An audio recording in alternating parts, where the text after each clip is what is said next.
엄마라고 불러도 돼요 라고 하는 그 책이 있습니다. 이 책의 주인공은요, 클릭하면 해주시면 나와요. 케이티 데이비스라고 하는 사람인데 이 책입니다.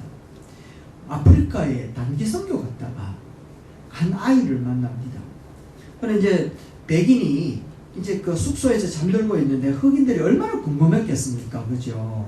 진짜 저거는 인형 같은 것이 말하고 있네. 이런 정도였을 거라는 겁니다.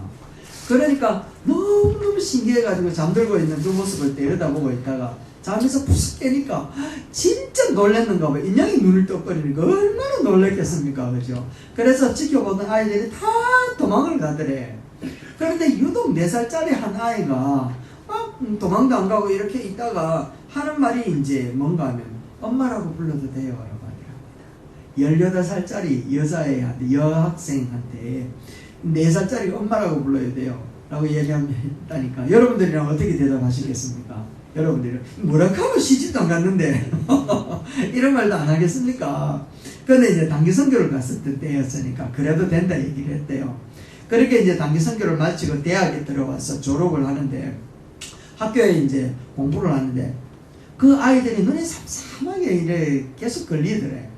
그래서 이제 중퇴를 하고 그 우간다 아프리카로 갔는데 14명 뿐만 아니라 그 지역에 정말 못 사니까 애들이 얼마나 많았겠습니까? 파글파글파글한데 눈동자가 반짝반짝하는 애들이 고아원이라고 막 아이들 모았는데 이야 400명 가까이 모이더래요.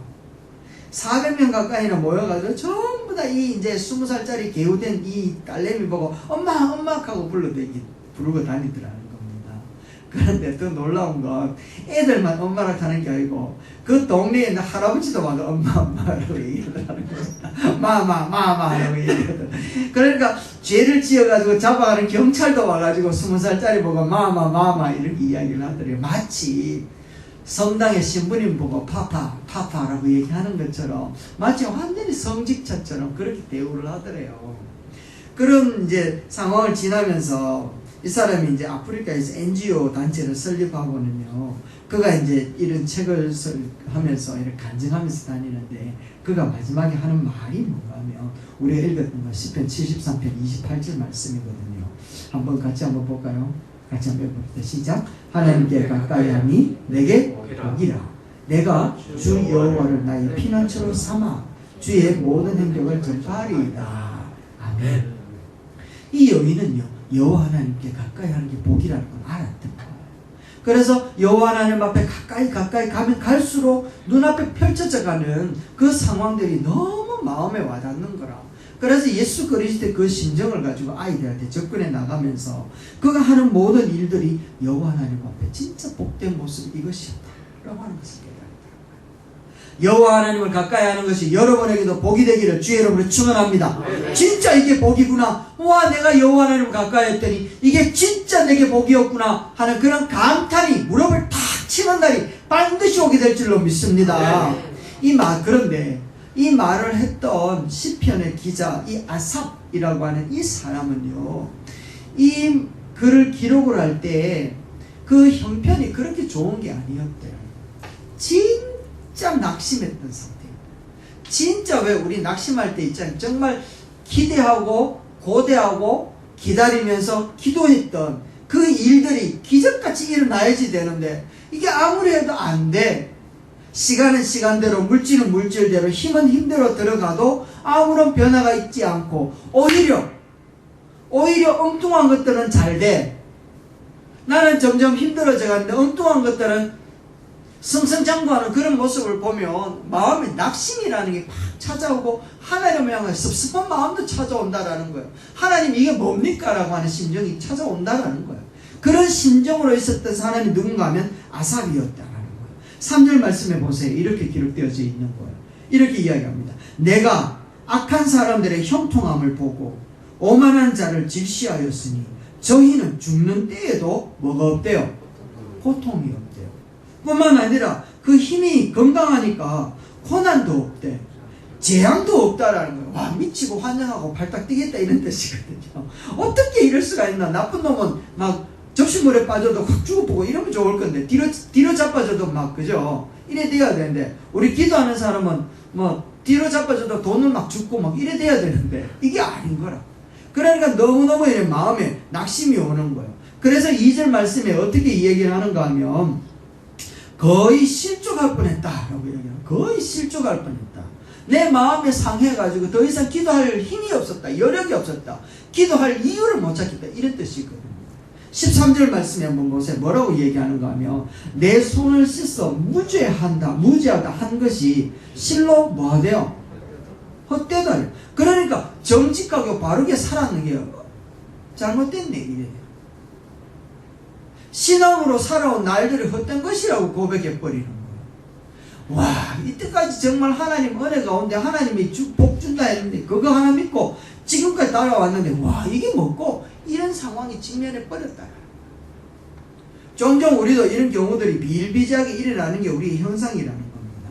그런데 참 묘한 게 이 아삽이라고 하는 이 사람이요, 우리가 17장 마지막 절에 우리가 읽었던 것처럼 이야 진짜 하나님을 가까이 하는 게 복이구나 라고 하는 이 감탄이 탁 터져온 게 되었죠. 인생에 완전히 역전이 탁 일어나 버린 거예요. 여러분에게 인생에 역전이 있기를 주의 이름으로 축원합니다. 이 깨달음이 우리 가운데 일어나야 믿는 재미가 있단 말이에요. 이 깨달음이 우리 가운데 잘 날로 새로운 것으로 다가와야 우리가 기도할 묘미를 느낀단 말이에요.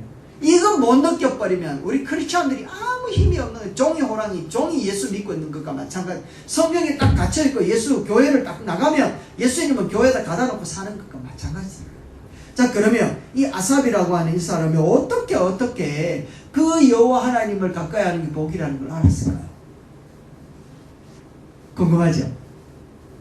궁금하지 않으면 안 되는 거예요. 궁금한 거예요. 자, 16절과 17절 말씀입니다. 16절과 17절 우리 같이 한번 읽어봅시다. 시작. 내가 어쩌면 이를 알까 하여 생각한즉 내게 심한 고통이 되더니서. 생각한즉 내게 심한 고통이 어떻게 했다고요?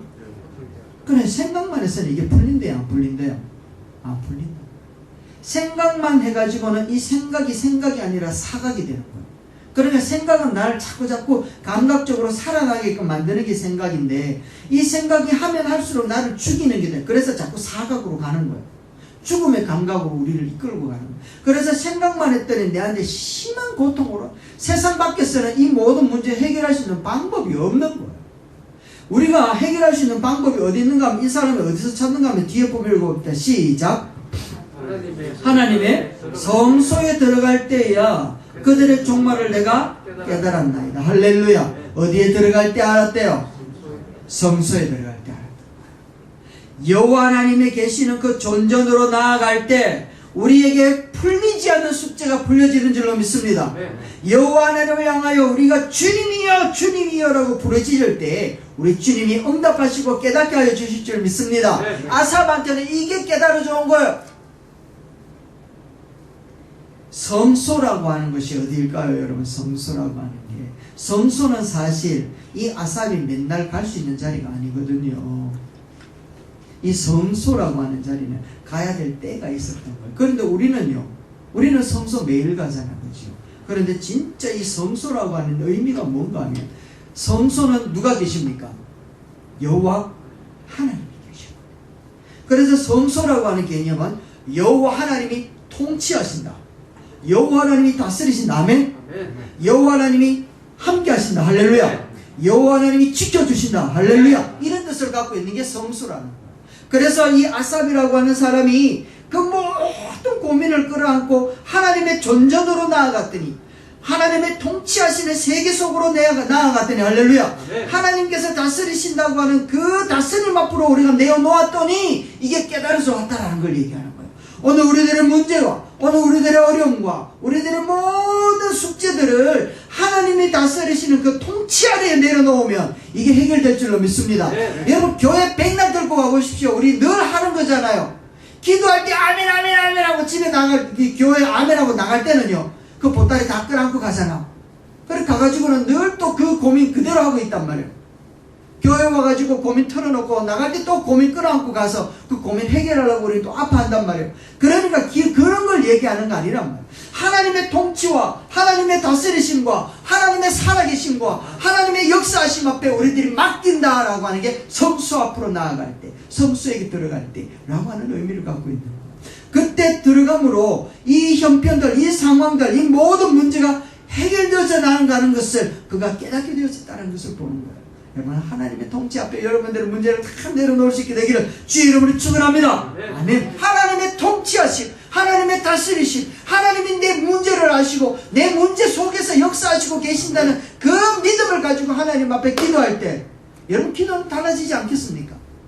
요한복음 6장에 보면 오병이어 사건이 나오잖아요. 오병이어 예수님을 열심히 따라다녔단 말이에요. 제자들한테 열심히 따라다니는데 빈들에 많은 사람들이 모여가지고 먹을 것이 없어요. 그런데 예수를 죽이려고 하는 사람은 눈에 벌게 되어가지고 계속 예수를 추격하고 있는 거예요. 그런 상황 가운데에서 많은 무리들을 향하여 먹을 것이 없는데 예수님이 다 보니까 참 안타까워. 저들이 목자 없는 심령으로 쫓아다니는 저 영혼들을 보니까 너무너무 답답해. 그래서 제자들을 향해서 하는 말이 야야 너희들이 먹을 거 줘라 이렇게 얘기했거든요. 그러니까 제자들이 뭐라고 얘기를 합니까? 6장 6절 말씀 여기 나와 있잖아요. 한번 보세요. 읽어봅시다. 시작. 어떻게 하실지를 아시고 빌립을 시험하고 있는 거예요. 빌립을 시험하고 있는 거예요. 물론 빌립에게 무엇을 시험했을까요, 여러분? 무엇을 심히 시험했는가 하면 예수 그리스도의 무한한 능력으로 인간의 보잘것없는 이 문제를 다 해결할 수 있다라고 하는 그 믿음을 테스트한 거예요. 이 믿음을 테스트했는데 빌립은요, 이 믿음에 대해서 테스트해서 낙오를 한 거죠. 예수님, 우리가 어떻게 저 사람을 다 먹일 수 있습니까? 이렇게 된 거예요.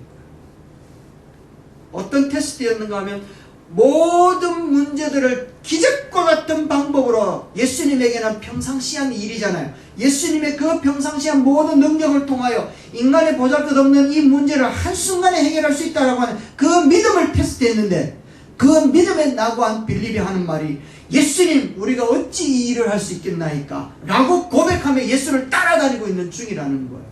그때 예수님께서 이 미성숙하고 부족한 이 빌립과 같은 제자들을 향하여서 하는 말이 무엇이 있는가 찾아오라 얘기합니다. 그리고 오병이어를 찾아갔을 때 예수님께서 하늘에 기도하여 떡을 떼어 나누어 주면서 남자 장정 5,000명이 먹고 12바구니나 남는 놀라운 기적을 일으킨단 말이에요. 그러니까 제자들과 같이 많은 무리들이 어떤 반응이 나타났는가 하면 예수님을 무엇 삼으려고 했습니까? 왕 삼으려고 했는 왕 삼으려고. 그것 억지로 소매 부여잡고 팔목 부여잡고 발목 잡고 당신이 우리의 왕이 되어줘야 됩니다. 당신이 우리 왕이 되어줘야 됩니다. 왜? 먹고 배불렀기 때문에. 먹고 배불렀기 때문에 왕이 되어다. 그러니까 예수님은요 뒤도 안 돌아보고 그들을 다 내어보내는 거예요. 여러분 우리가 예수 그리스도를 내 피로를 채우는 분으로 왕 삼으려고 할 때에 예수님이 뒤도 안 돌아보고 도망가신다니까요. 떠나신다라는 거예요. 예수님은 우리가 우리의 피로를 채우기 위하여 당신이 나의 보좌의 왕이 되어 주십시오 라고 아무리 이야기를 해도 뒤도 안 돌아보고 가시는 분이시더라는 거예요. 그리고 난 다음에 예수님은 제자들과 만나가지고 이 오병이어 사건을 나타내 보여주신 것을 의미를 설명을 해주는데 이렇게 설명을 해줍니다. 나는 하늘에서 내려온 산 떡이다. 내게 오는 자는 영원히 줄이지 않고 나를 믿는 자는 내게 오는 자는 영원히 목마르지 않고 나를 믿는 자는 영원히 줄이지 아니할 것이다. 아멘. 아멘. 바로 하셔야 돼. 나를 믿는 자는 영원히 줄이지 아니할 것이다. 네. 아멘. 이렇게 가르쳐 주시고 그래도 못 알아들으니까 하는 말이 예수님이 나는 하늘로 내려온 생명의 떡인데 내 살을 먹고 내 피를 먹는 자는 영원히 죽지 아니할 것이다 라고 얘기를 한 거예요. 그러니까 제자들은요 하나같이 다 들어도 이거 알아들었을까 못 알아들었을까요? 못 알아들었는 거예요. 못 알아들으니까 많은 무리들이 예수님을 다 떠나가 버리는 거예요. 떠나가는 그들을 향하여서 예수님이 뭐라고 이야기하는가 하면 제자들을 향하여 너희도 가려느냐. 그러니까 베드로가 나와서 하는 주님 영생의 말씀이 주님 앞에 있는데, 영생이 주님께 있는데 우리가 어찌 떠나겠습니까? 말은 못 알아들어도 누구는 붙들었다? 예수는 붙들었다. 그런데 그 후에 십자가에서 죽으시고 난 다음에 제자들은 그 모든 말씀들이 깨달았죠. 오병이어 보여준 것이 우리의 문제를 채워주고 우리의 배고픈 것들을 배부르게 만들려고 오병이어를 해주신 것이 아니라 정말 예수님은 살점을 찢어서 주려고 하는 그런 고통의 시간들을 우리에게 보여주시고자 하시는 거였구나. 당신의 핏방울을 다 쏟으시면서까지 우리를 구원하기 위하여 행하시는 예수님의 그 아픈 사인이었구나 라고 하는 것을 깨달았던 거예요. 우리 주님이 바로 그런 분이라는 사실들을 제자들에게 풀어서 보여주시던 분. 할렐루야. 네. 빌립을 향하여서 테스트하시면서 테스트에 낙오하니까 예수님이 그 낙오한 자를 향해 풀어주는 이렇게 쭉 풀어주니까 그들은 그제서 깨달았는 거예요. 그리고 난 다음에 그로부터 2달 후에 어디로 가는가 하면 데가볼리라고 하는 다른 지역으로 가는데 그곳에서 똑같은 상황이 벌어지는 거예요. 똑같은 상황이 벌어져서 빈들에 해는 뉘어쩌고 먹을 것이 없는 바로 그때에 좀 전에 2달 전에는 5병이어였지만 2달 후에는 몇 병이어? 7병이어 사건이 한 번 더 벌어지는 거예요. 그때는요 제자들이 철떡같이 알아듣는 거예요. 쿵거리니까 뒷담에 떨어진 호박 소리인 줄 알고 예수님이 뭐라 하니까 정말 손과 발이 내가 착착착착 움직여져 가더라는 거예요. 아무도 제자들이 예수님 앞에 우리가 어떻게 저들을 먹이리까 한마디도 하지 아니하고 7병이어가지고 놀라운 기적을 나타내 보이는 거예요. 그리고 난 다음에 남은 광주리가 아니고 남은 바구니가 여러분 엄청나게 많은 부분들을 남게 되더라고요. 여러분 예수님은 이렇게 문제를 갖고 찾아오는 자에게는 풀어서 가르쳐 주시는 그런 분이신 줄로 믿습니다. 하나님의 다스리심과 예수 그리스도의 통치가 있는 그 자리에 나오는 자들은 그 문제가 어떤 문제랄지라도 다 풀어서 가르쳐 주시는 그 하나님, 그분을 만날 수 있게 되길 주의 이름으로 축원합니다. 네. 여러분 저는 수학을 억수로 잘했던 사람 중에 한 사람이었거든요. 그런데 정말 잘했는데 문제는 안 풀리더라고요. 그래서 문제가 안 풀릴 때마다 누구한테 찾아갔는가 하면 수학쌤한테 찾아가면 선생님은요 얼마나 잘 푸는지 제가 알고 있는 그 수학의 공식대로 푸는 게 아니라 선생님이 알고 있는 노하우를 가르쳐 주는데 우와 정말 쉽게 풀리더라고요. 그래서 그거 하나 딱 배우고 나니까 그 다음부터는 그런 유형의 문제는요 하나도 고민이 안 되고 다 맞춰버리는 거예요. 우와 그래서 쌤 하시는구나 싶은 생각이 들대요. 바로 우리 주님이 그렇게 역사하시는 줄로 믿습니다. 여러분 한 문제만 가르쳐 주시는 분이 아니라 한 문제를 통하여서 다른 문제도 풀 수 있는 그런 노하우를 가르쳐 주시는 분, 그분이 바로 우리 하나님이신 줄로 믿습니다. 네. 우리가 주님 앞에 나아갈 때 이해가 되는 놀라운 역사가 나타나고 해결할 수 있는 방법도 배우게 될 줄로 믿습니다. 네. 할렐루야. 100년 전쟁이 벌어져 영국과 프랑스의 100년 전쟁이 벌어졌어요. 그때 이제 잔다크라고 하는 잔다르크라고 하는 이제 영웅이 소녀 영웅이 와서 왕에게 이 얘기를 합니다. 왕이시여 지난밤에 하나님이 내게 말씀하시기를 조국이 승리하게 될 것이라 하더이다 라고 얘기를 했대요. 그러니까 왕이 화가 나지 않겠습니까? 여러 가지 상황을 봤을 때는 안 되는데 상황을 봐서는 안 맞는데 야 너한테 들리는 하나님의 음성이 왜 내게는 들리지 않느냐? 라고 하면서 막 뭐렇게 비꼬면서 이야기를 했대요. 그러니까 잔다르크 뭐라 그런지 압니까 여러분? 왕도 밤중에 광야에 나가서 엎드리면 하나님의 음성을 들을 수 있습니다 라고 얘기하더라고요. 광야에 나가서 하나님의 음성 들으려고 하지 않으니까 아무리 왕이라도 듣지 못하고, 근데 들으려고 하니까 아무리 초라한 아이라 할지라도 듣게 되더라는 거예요. 골방에 들어갈 때 하나님의 다스림과 통치하심과 하나님의 위엄과 하나님의 권능과 하나님의 놀라신 능력 아래에 우리의 문제를 가지고 나아갈 때 여러분 하나님의 음성과 깨달음이 오게 될 줄로 믿습니다. 네. 아멘. 그거 믿으시죠? 네. 그래요. 우리들 문제 없는 사람 어디 있겠습니까? 그렇죠? 그러나 그 모든 문제들의 해답은 우리 주님 앞에 있는 줄로 믿습니다. 네. 아멘. 그렇다면 하나님 앞에 들고 나온 아삽의 이 모든 문제들을 하나님께서 깨닫게 해주셨는데 그 깨닫게 해주시는 것이 무엇인지 우리가 잠시 봤으면 좋겠어요. 세 가지를 깨닫게 해주시는데 이 깨달음이 우리에게도 주어지는 거예요. 첫 번째, 하나님이 반드시 간섭하실 때가 있다라는 것을 가르쳐 줍니다. 뭐가 있다고요? 간섭하는 게 문제가 아니라 간섭하실 때가 온다라는 거예요. 합당합시다. 때가 온다. 때가 있다. 그렇죠. 18절 19절입니다. 한번 보세요. 주께서 참으로 그들을 미끄러운 곳에 두시며 파멸에 던지시니 그들이 어찌하여 그리 갑자기 황폐되었는가 놀랄 정도로 그들이 전멸한나이다. 그들이 놀랄 정도로 이렇게 전멸해 버린다라는 거예요.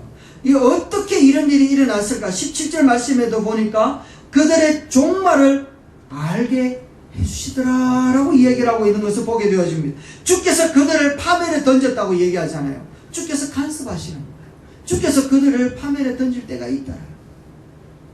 지금 당장 내 눈에 문제가 얼마나 어려운지 해결이 되지 않는단 말이죠. 그러나 때가 있다. 때가 있다. 그 때를 읽을 줄 아는 은혜가 있기를 여러분에게 축원합니다. 아멘. 여러분에게 또한 그 때를 기다릴 수 있는 믿음이 우리에게 있어야 되는 거예요. 그러니까 성도는 악인들의 형통함을 보고 때로는 자신의 신앙이 잘 풀리지 않는다고 해서 눈앞에 일어나는 이 문제 때문에 낙심할 수 없는 이유는 반드시 때가 있다는 거. 그거 믿기 때문에 그래요.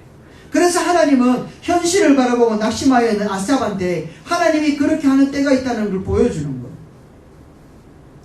갈멜산에서 승리했던 그 엘리야가 낙심해가지고 로뎀 나무 아래에 있을 때 하나님께서 그를 데리고 시내산으로 간 다음에 보여주는 게 뭔가 하면 하나님이 아합이라고 하는 전 사람을 파멸시킬 때가 있다는 걸 보여주는 거예요. 그러니까 엘리야가 힘을 얻는 거예요. 때가 있다. 여러분에게 어떤 문제가 있는지 모르겠습니다. 그러나 그 문제가 해결될 때가 반드시 있는 줄로 믿습니다. 그 때를 하나님께서 허락하시는 거예요. 가라지와 알곡, 여러분 왜 악인들이 처음부터 하나님 간섭해가지고 없애버리지 않습니까? 라고 하는 이런 마음도 들잖아요. 그 마음의 답은 가라지와 알곡 비유에서 예수님이 해주셨습니다. 가라지는 알곡이라고 하는 그 생명을 향하여서 계속해서 죽이려고 싸움을 걸어오지만 알곡은 어떻게 해야 되는가 하면 진리를 지키기 위하여 믿음을 지키기 위해서 싸우는 거예요. 알곡이 가라지하고 싸워서 이길 수 있는 방법이 없는 거예요. 알곡은 뭐와 싸워야 되는가 하면 이 진리를 지키는 것과 믿음을 지키는 것에 대한 싸움이 있어야 되는 거죠. 그래서 가라지를 없애버리는 것은 누가 와서 없애버립니까? 추수꾼이 와가지고 없애버린단 말이에요. 가라지가 없애는 게 아니라니까요. 가라지가 싸워서 이기는 게 아니라니까요. 가라지는 진리를 지키기 위하여 생명 대신 예수 그리스도를 향하여 뿌리를 내고 뿌리로부터 양분을 얻어 취할 때 가라지는요 추수꾼이 와서 제거해버리더라. 그래서 왜 우리에게 이 가라지가 있고 왜 우리에게 문제가 일어나느냐, 이것을 우리에게 보여주시는 그 이유가 어디에 있는가 하면 바로 그것 때문에 더 성장되기를 원하고 더 성숙되기를 원하고 주님과 더 가까이 되기를 원한다 라는 거예요. 그리고 하나님의 손이 하나님의 때가 싹 임하게 되어지니까 이거는 어떻게 이런 일이 일어났는지 모를 정도로 그 사람이 파멸해버려요. 급박하게 파멸해버리고 아주 순식간에 몰락해버리더라는 거예요. 역사가 우리에게 가르쳐주는 거예요. 가룟 유다를 한번 보십시오. 가룟 유다 3년을 두고 예수님을 따라다녔잖아요. 그런데 그의 죽음은 3일 만에 죽어버려요. 예수님 팔고 그 다음에 바로 죽어버리잖아요.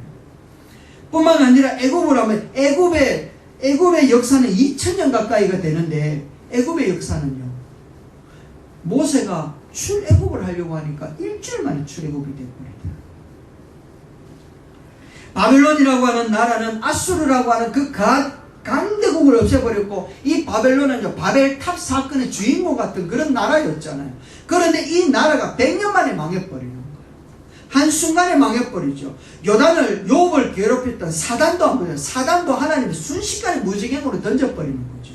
헤롯 왕도 안 보세요. 예수를 죽이려고 했는데 그를 처단하려고 하니까 한순간에 처단해버리고, 사울 왕과 골리앗도 하나님이 한순간에 돌멩이 하나를 없애버리고요.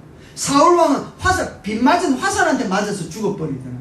하나님이 하시고자 하고 하나님의 때가 이르니까 우리가 생각하는 것 일상으로 빠른 시간에 해결되어 버리고 빠른 시간에 하나님께서 처리해 버리시더라. 그러니까 여러분, 하나님의 때가 올 때까지 우리는 인내하는 것밖에 우리가 할 수 있는 것이 없다라는 거. 그래서 우리에게 가르쳐 주시는 하나님의 그 가르침은 하나님의 때가 있다.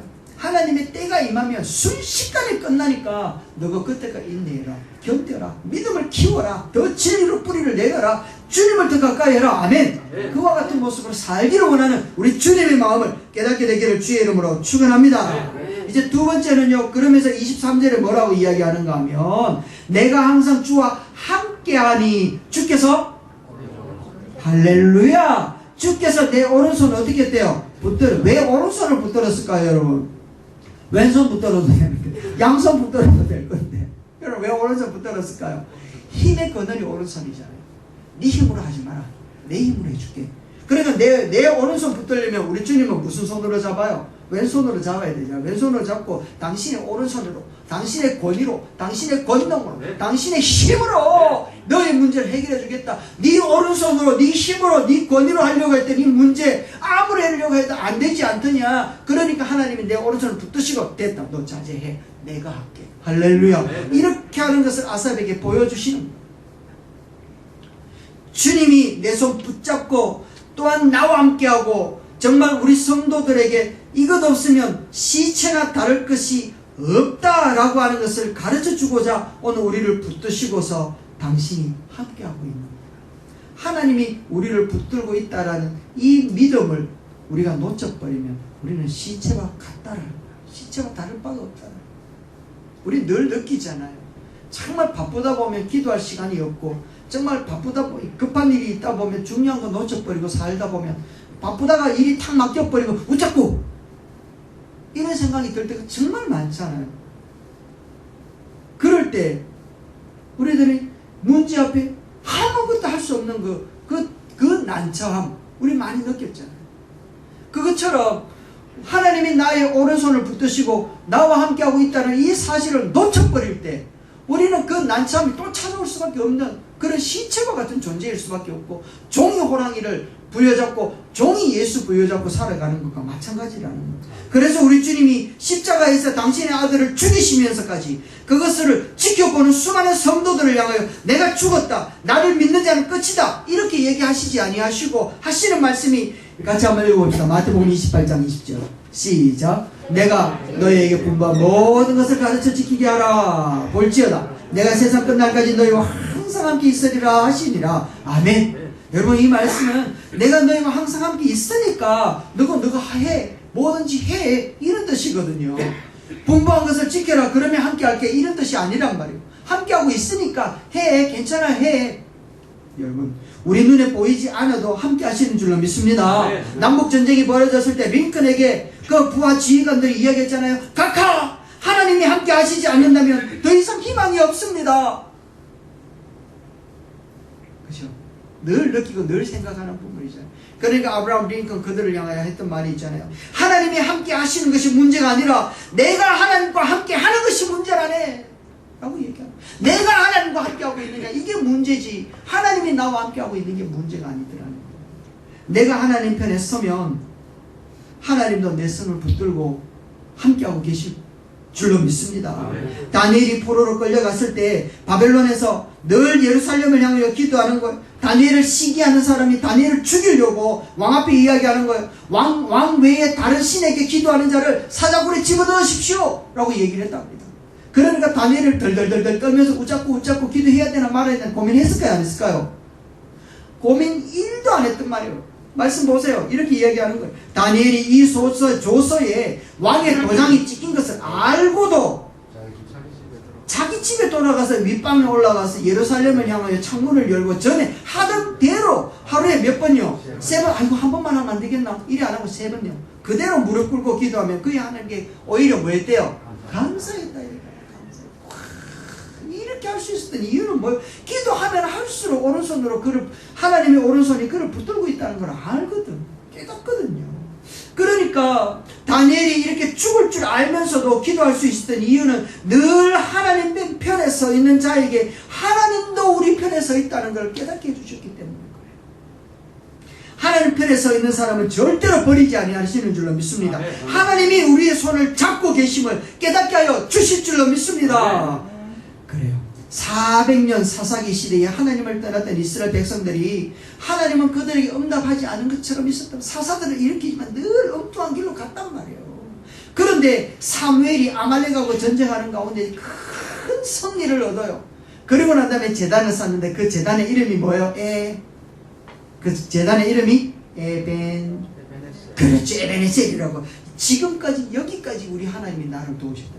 400년 동안 침묵했는데 사사시대에 하나님께서 그렇게 말씀 안 했는데 이 사무엘은 여기까지 도우셨다. 계속 함께 계셨다 고백하는. 여러분, 하나님은 주무시는 것 같고 마치 안 계시는 것 같아도 우리 하나님은 오늘도 우리를 붙들고 함께 계시는 줄로 믿습니다. 기도하는 아삽에게 이거 보여주신 거예요. 그러니까 담대할 수밖에 없지.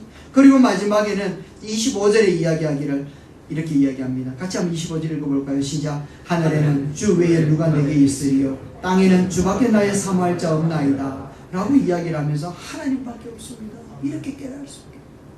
여러분, 이 깨달음이 여러분에게 있기를 주의 이름으로 축원합니다. 기도하면 기도하고 하나님의 존전으로 하나님의 다스리심이 있다는 것이 믿겨질 때 여러분, 하나님밖에 믿을 게 없단 말이에요. 이 땅에서 내가 할 수 있는 길은 하나님을 사모하는 것밖에 없단 말이에요.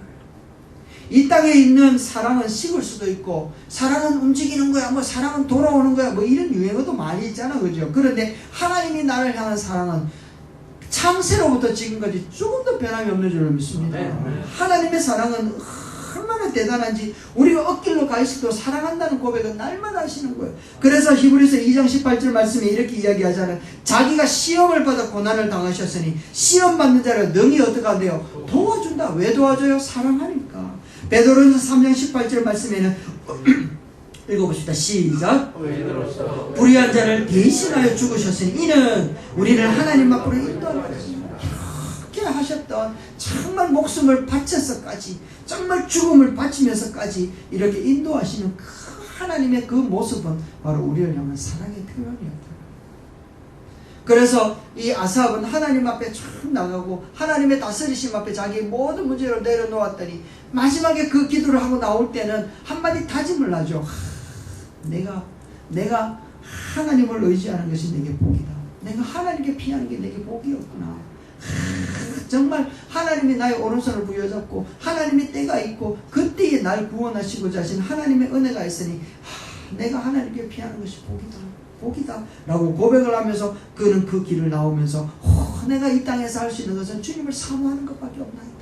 이런 고백을 하게 되었다는 거예요. 여러분, 우리의 삶의 모든 영역들 가운데 오직 하늘 위에 주님밖에 없으며 주님만을 사모할 수 있는 여러분 되시길 주의 이름으로 축원합니다. 마지막에 이야기했던 것처럼 여호와께 피함이 내게 복이다. 진짜 복을 깨닫게 되어지기를 주의 이름으로 축원합니다. 아멘.